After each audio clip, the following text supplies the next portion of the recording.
I'm Chef Don, and welcome back. Thank you for visiting Expert Village. We're making crab stuffed shrimp right now. Let's have a look. It's been in the oven for about 10 minutes. Looks good. Let's have a look. Oh yeah. Now you can see the tails have taken on the orange color along with the flesh. You can feel it. It's firm. The shrimp is definitely done. So what we're going to do is remove the shrimp, remove the shells that we added for more flavor in the poaching liquid, and then we'll proceed to make the sauce.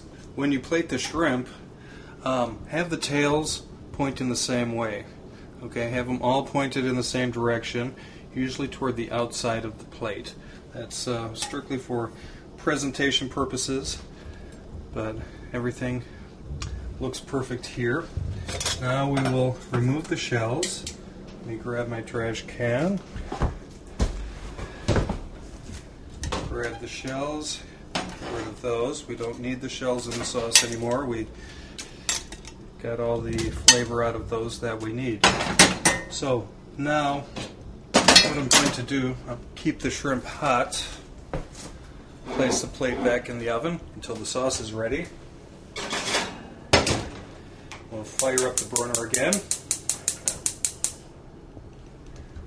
What I'm going to do is add lemon to the poaching liquid. Once the lemon is incorporated, then I'll add the whipping cream. Never add the lemon and cream together, otherwise the acidity from the cream, the acidity from the lemon will break the cream. It will separate, the butterfat will separate from the cream, so not a good idea. So let's add some lemon to the poaching liquid.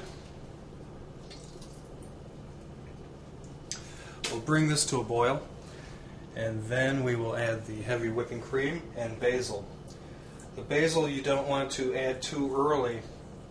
It's a very nice herb, very aromatic, but if you add it too early, it will lose all of its essence.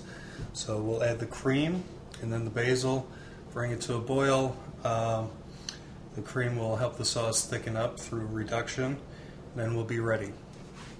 Now that our poaching liquid is boiling, it's time to add the heavy whipping cream. I'm only going to add about a half cup. Stir it in immediately as you add it. And that is about a half cup. Once that's incorporated with the poaching liquid, we'll add the basil and a little bit of salt. We'll go with about 1 teaspoon. Not so much should do it. Okay, as you can see, the cream and the poaching liquid have reduced. So now we have a nice medium consistency here, just like silk. The flavor, as you reduce it, will intensify also, because by reduction the flavor concentrates. So this is good. This is about as thick as I want it. I like a nice thin sauce for this particular dish, and you'll see why when we add it to the shrimp. So we're done with the sauce. Let's remove the shrimp from the oven and have a taste.